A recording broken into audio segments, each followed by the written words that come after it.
के जंगल में बंटी कबूतर अपनी पत्नी टुनटुनी और बच्चों के साथ रहता था।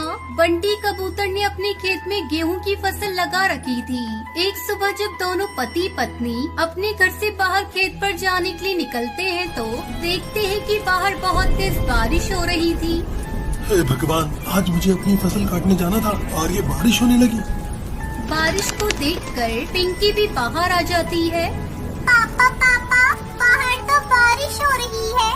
तुम बेटा यहाँ क्या करने आई हो? हम दोनों अभी आते हैं, तुम घर के अंदर जाओ। अगर भीग गई तो बीमार पड़ जाओगी। हे भगवान, इस बारिश को रोक दो भगवान, नहीं तो हम बर्बाद हो जाएंगे। हम गरीबों के मुंह से निवाला मत छीनो भगवान। ये सारी आपदा तुम हम बेसहारा पक्षियों पर क्यों डालते हो भगवान? मैं खेत पर जा रहा हूँ। भाग्यवान तुम अपना और बच्चों का ख्याल रखना। मैं जल्दी लौट आऊंगा। ये आप कैसी बातें कर रहे हैं जी? इतनी तेज बारिश में आप वहाँ जाकर क्या करेंगे? बारिश रुक जाने दीजिए, फिर चले जाना खेत पर।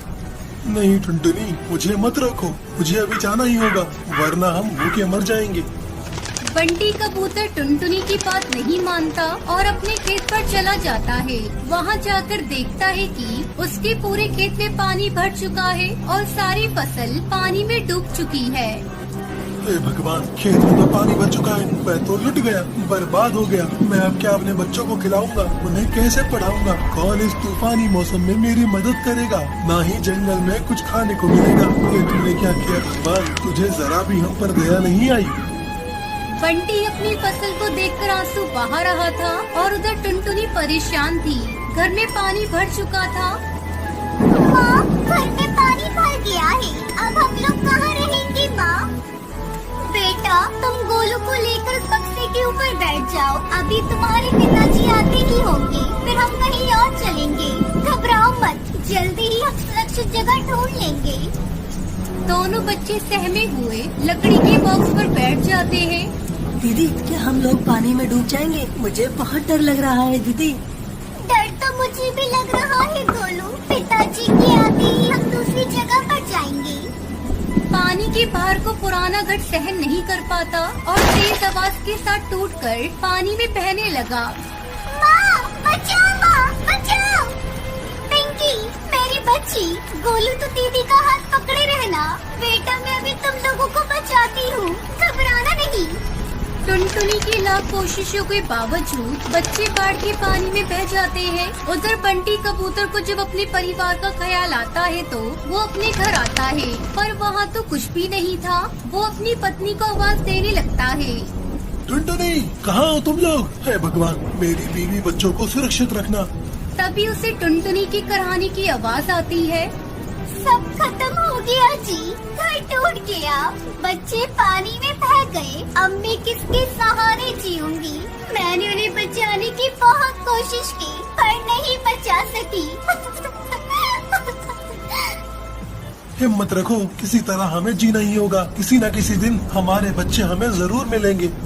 मेरा भी दिल यही कहता है जी, बच्चे एक दिन जरूर आएंगे। कई दिनों बाद जंगल में बारिश रुक जाती है पर सब कुछ बर्बाद हो जाता है। हर तरफ पक्षियों के टूटे मकान और लाशों के ढेर पड़े थे। धीरे धीरे दोनों अपना गम भूलने लगे थे। अचानक एक दिन पिंकी और गोलू वापस आ जाते हैं। मेरे बच्चों, कहाँ चले गए थे तुम दोनों? माँ, हम दोनों लकड़ी के बॉक्स पर बैठे थे और बहते बहते शहर चले गए। एक भले अंकल ने हमें बचाया और आज हम आपके सामने खड़े हैं। अपने बच्चों को पाकर टुनटुनी और उसका पति बहुत खुश थे। सुंदरवन में कालू कौआ अपनी पत्नी टुनटुनी और 2 बच्चों के साथ रहता था। कालू रंग बिरंगी कुल्फी बेचकर अपने घर का खर्च चलाया करता था। ठंड का मौसम शुरू हो चुका था, जिसके चलते कालू की बनाई रंग बिरंगी कुल्फी खाने कोई भी पक्षी नहीं आता था। वो अपनी ठेले के पास उदास बैठा था। क्या करूं, कुछ समझ में नहीं आ रहा है। ठंड इतनी बढ़ गई है कि कोई बर्फ कुल्फी खाना ही नहीं चाहता। ऐसे ही कुछ दिन चलता रहा तो मैं रोड पर आ जाऊंगा। घर में पत्नी और बच्चे का खर्च अब मैं कैसे पूरा करूंगा?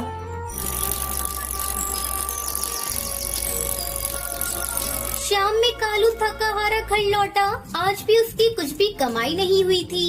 क्यों जी, आप इतनी थकी हारी और परेशान दिख रही हैं। लगता है आज भी बिक्री नहीं हुई है। अगर ऐसा ही चलता रहा तो बच्चों की पढ़ाई छूट जाएगी। अपने ऊपर थोड़े बहुत जो कर्ज है वो भी हम चुका नहीं पाएंगे। यही तो मैं भी सोच रहा हूँ टुनटुनी, इस ठंड में कोई बर्फ कुल्फी खाना ही नहीं चाहता। तभी टुनटुनी के दोनों बच्चे स्कूल से घर आ जाते हैं। बच्चों, तुम लोग थोड़ी देर रुको, मैं तुम्हारे पिताजी के लिए बर्फ कुल्फी बना रही हूँ। तुम लोगों के लिए भी बना देती हूँ।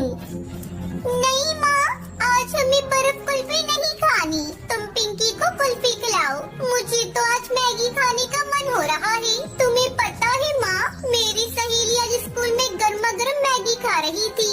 उसे देखकर मेरे मुँह में पानी आ गया। माँ, मैं भी आज मैगी खाऊंगी। मुझे तुम 5 रुपए दो ना, मैं अभी जाकर मैगी के पैकेट खरीद कर लाती हूँ। टुनटुनी पिंकी को 5 रुपए देती है। जा पिंकी, जल्दी से मैगी खरीद कर ला। मैं तुम लोगों के लिए मैगी बना देती हूँ। थोड़ी देर बाद टुनटुनी बच्चों को मैगी बनाकर देती है। बच्चों को मैगी खाते देखकर टुनटुनी अपने पति से कहती है, सुनते हो जी, आजकल बच्चे और बड़े सभी मैगी खाना पसंद करते हैं। तुम भी बर्फ कुल्फी की जगह गर्मा गर्म मैगी बेचना शुरू कर दो। अरे नहीं टुनटुनी, जहाँ मैं कुल्फी बेचता हूँ वहाँ कई ठेले पर मैगी बिकती है। हमें कुछ अलग सोचना होगा। तो तुम कुल्हड़ चाय बेचो। कुल्हड़ चाय तो सभी चाव से पीते हैं। टुनटुनी, मैं सोच रहा हूँ क्यों ना मैं कुल्हड़ मैगी बेचूं। अरे ये तो बहुत बढ़िया आइडिया है। मैं कल तुम्हारे लिए बहुत सारी मैगी और मिट्टी की कुल्हड़ बना दूंगी। टुनटुनी, ऐसा करो, कल से तुम भी मेरे साथ चलो, हम दोनों मिलकर कुल्हड़ मैगी बेचेंगे। अगले दिन टुनटुनी अपने पति के ठेले पर कुल्हड़ मैगी बेचने जाती है। आइए आइए, गर्मा गर्म कुल्हड़ मैगी खाइए। मुंबई की मशहूर कुल्हड़ मैगी आपके जंगल में पहली बार बिकने के लिए आई है। टुनटुनी की आवाज सुनकर कुछ पक्षी टुनटुनी के ठेले पर आते हैं। अरे बहन, मैंने तो पहली बार कुल्हड़ मैगी का नाम सुना है। जरा मुझे और मेरी दोस्त को कुल्हड़ मैगी खिलाइए। टुनटुनी अपने दोनों ग्राहकों को कुल्हड़ मैगी खाने के लिए देती है। अरे वाह, इस मैगी का तो कोई जवाब नहीं। इसका स्वाद तो बहुत अच्छा है। कुछ ही घंटों में टुनटुनी की बनाई हुई सारी कुल्हड़ मैगी बिक जाती है। ये देखकर दोनों पति पत्नी बहुत खुश होते हैं। देखा जी, आपकी कुल्हड़ मैगी का आइडिया तो बहुत ही अच्छा था। कल से हमें और ज्यादा कुल्हड़ मैगी बनाने का सामान खरीद कर लाना होगा। इस तरह टुनटुनी अपने पति के साथ मिलकर कुल्हड़ मैगी बेचने लगती है और खुशी खुशी बच्चों के साथ रहने लगती है। अजी सुनते हो, घर में कुछ खाने के लिए नहीं है। बाजार से जाकर कुछ खाने के लिए ले आओ। पापा, आज खाने के लिए फल लेकर आना। चुप करो चुप, हमारे पास इतने पैसे नहीं है जो हम बाजार से लाकर फल खा सके। अजी, आपको जो भी लाना हो आप अपनी मर्जी से ले आना। टुनटुनी की बेटी सुनहरी चिड़िया ये सुनकर बहुत दुखी होती है। कालू कौवा मन ही मन सोचता है, मेरी बेटी का फल खाने का मन कर रहा है, लेकिन क्या करूं, उतने पैसे तो मेरे पास नहीं है। कालू थैला लेकर बाजार निकल जाता है। रास्ते में उसे बंटी कबूतर मिलता है। अरे भाई, कहाँ जा रहे हो? क्या बात है, इतने दिनों बाद दिखे हो? भाई मैं तो बाजार से सामान लेने जा रहा हूँ, और तुम कहाँ जा रहे हो? अरे भाई, मैंने सुना है जंगल में कहीं फल की बारिश हुई है। मैं वहीं ढूंढ रहा हूँ। मुझे फल खाए हुए बहुत दिन हो गए। अरे वाह, मेरी बेटी भी फल खाने की जिद कर रही थी। मुझे भी उसके लिए खूब सारे फल लेकर जाने हैं। चलो वो जगह ढूंढते हैं जहाँ फल की बारिश हुई है। दोनों मिलकर फल वाली जगह ढूंढने निकल जाते हैं। तभी बारिश होने लगती है। ऐसी बारिश में दोनों से उड़ना मुश्किल हो रहा था। अब क्या करे बंटी, ऐसी बारिश में तो हम फल नहीं ढूंढ पाएंगे। हाँ भाई, पहले बारिश को बंद होने दो, तब हम फल ढूंढेंगे। हाँ बंटी, हम बारिश के बाद ही फल ढूंढेंगे। ये बोलकर दोनों घर की तरफ लौटने लगते हैं। कालू बारिश से बचने के लिए पेड़ के नीचे को उड़ रहा था। तभी उसे जमीन पर बहुत सारे फल पड़े हुए दिखाई देते हैं। कालू इतने सारे फल को देखकर बहुत खुश होता है। अरे वाह, भगवान ने मेरी विनती सुन ली। आज मेरी इच्छा पूरी हो गई। अब मैं खूब सारे फल घर ले जाऊंगा और अपनी बेटी को भी खिलाऊंगा। दोनों फल को इकट्ठा करना शुरू कर देते हैं। कालू अपने थैलों में फलों को डालता रहता है। उसी समय चील वहाँ पहुँचता है। रुको रुको, तुम यहाँ क्या कर रहे हो? ये फल नीचे पड़े हुए हैं, मैं उन्हें इकट्ठा करके अपने घर ले जाऊंगा। मेरी बेटी ने बहुत दिन से फल नहीं खाए, आज मेरी बेटी पेट भरकर फल खाएगी। तभी चील के मन में लालच आ जाता है। वो मन ही मन सोचने लगता है, मुझे कुछ तो करना पड़ेगा ताकि ये सारे फल मुझे मिल जाएं। फिर मैं इन्हें बाजार में बेचकर खूब पैसे कमाऊंगा। ए कौवे, तुमने यहाँ से फल ले जाने का साहस कैसे कर लिया? अगर मैंने तुम्हारी ये बात राजा को बता दी तो वो तुम्हें खूब दंड देंगे। चील की बात सुनकर कालू कौवा डर जाता है और कहता है, मुझसे गलती हो गई, मुझे नहीं पता था कि यहाँ से फल ले जाना मना है। तुम राजा से जाकर कुछ मत कहना। हाँ ठीक है, मैं राजा से कुछ नहीं कहूँगा, लेकिन तुम्हें मेरी एक बात माननी पड़ेगी। हाँ ठीक है, कहो कहो, मुझे तुम्हारी कौन सी बात माननी पड़ेगी? तुम इन फलों को इस टोकरी में इकट्ठा कर दो, मैं इन फलों को राजा को दे आऊँगा। ठीक है, मैं ये काम कर देता हूँ। ये कहकर कालू को वो सारे फल टोकरी में इकट्ठा कर देता है। इस कालू को मैंने पागल बना दिया और अब इन फल को मैं बाजार में बेचने चलता हूँ। जब कालू खाली घर पहुँचता है तो टुनटुनी उससे पूछती है, अरे क्या हुआ? आप तो खाली थैला लेकर लौटे हो, आप कुछ लाए क्यों नहीं? तभी कालू को वो टुनटुनी को सारी बात बताता है। अरे उस चील को मैं जानती हूँ, वो चील बहुत ही दुष्ट और छोटा है। आप यहीं रुको, मैं उस चील से जाकर निपटती हूँ। टुनटुनी चील के पास जाती है। तभी वो देखती है कि चील उन फलों को बाजार में बेच रहा था। फल ले लो, फल ताजी ताजी फल ले लो, फल। अरे सुनो भैया, मुझे 5 किलो फल देना। क्या 5 किलो फल? एक साथ इतने फल लोगी? हाँ 5 किलो ही चाहिए, तभी तो इतनी बड़ी टोकरी लेकर आई हूँ। जल्दी से 5 किलो फल दो। ये सुनकर चील टुनटुनी को 5 किलो फल दे देता है। लाओ लाओ, मुझे अब 100 रुपए दो। अरे किस बात के पैसे? ये फल तुम्हारी नहीं है, ये तो जंगल के राजा के फल है। अगर तुम मुझसे पैसे लोगी तो मैं जंगल के राजा को जाकर बता दूंगी कि तुम उनके फल को बेच रहे हो।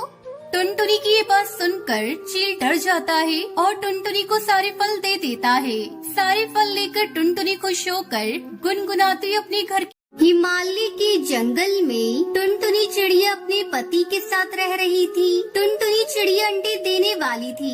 दोनों पति पत्नी बहुत खुश थे। अचानक एक दिन बरसात का मौसम होने लगता है।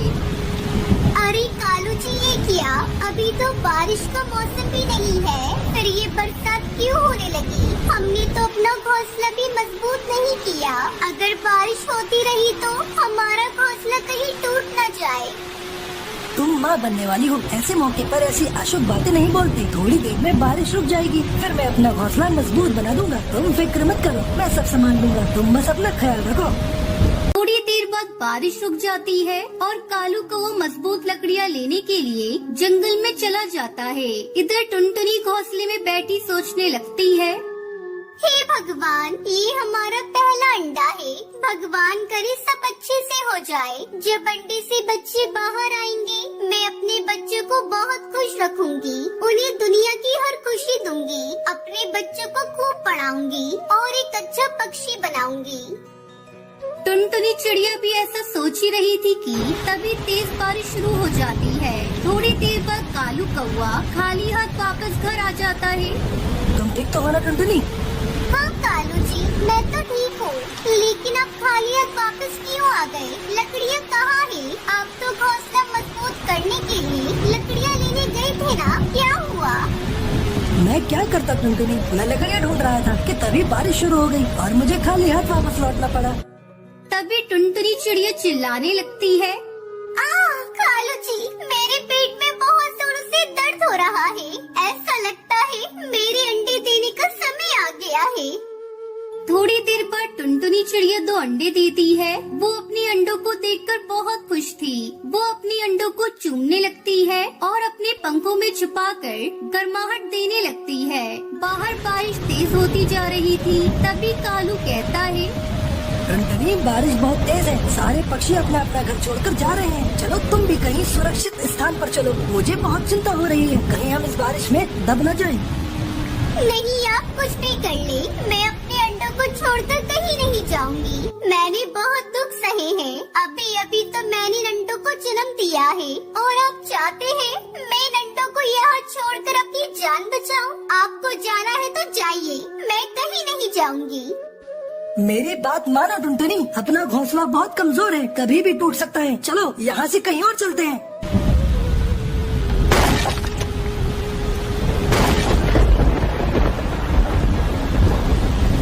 अरे ये मैं कहाँ हूँ? मेरे अंडे कहाँ हैं? कौन मुझे यहाँ लेकर आया? कालू जी कहाँ है आप? जल्दी मेरे पास आइए। चुप हो जाओ टुनटुनी, मत रो। तुम्हें नहीं पता, आधी रात को तुम अचानक बादल गरजने की आवाज सुनकर बेहोश हो गई थी, तब मैं तुम्हें यहाँ लेकर आया। ये सब आपकी वजह से हुआ है कालू जी। अगर आप मुझे नहीं लाते तो मेरे अंडे ऐसे नहीं फूटते। क्यों किया आपने ऐसा मेरे साथ? बोलिए।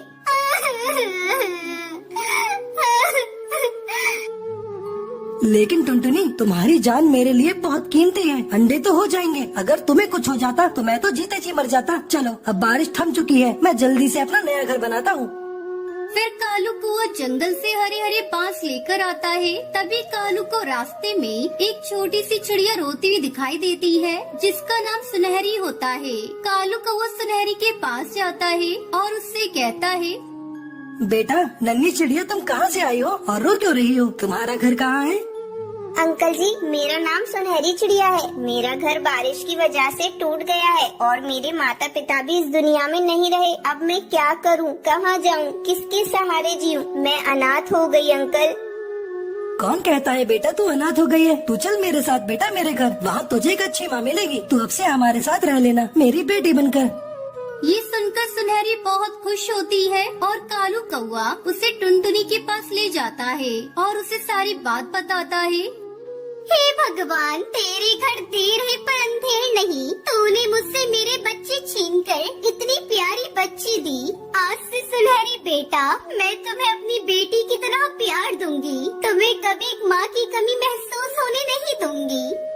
अब सुनहरी को देखकर टुनटुनी भी अपना गम भूल जाती है। फिर तीनों मिलकर हरे बांस से अपना नया घर बनाते हैं और खुशी खुशी उसमें रहने लगते हैं। बहुत समय पहले हिमालय के जंगल में टुनटुनी चिड़िया अपने 2 बच्चों के साथ रहती थी। पहाड़ी जंगल होने की वजह से यहाँ रोज बारिश हुआ करती थी। एक दिन उसकी छोटी बेटी रोती हुई घर आती है। मम्मी, दीदी ने मेरे पैसे छीन लिए, मुझे मेरे पैसे दिला दो। पहले मुझे तो ये बता, तेरे पास पैसे कहाँ से आए? जब तू सुबह स्कूल गई थी, मैंने तुझे कोई पैसे नहीं दिए थे।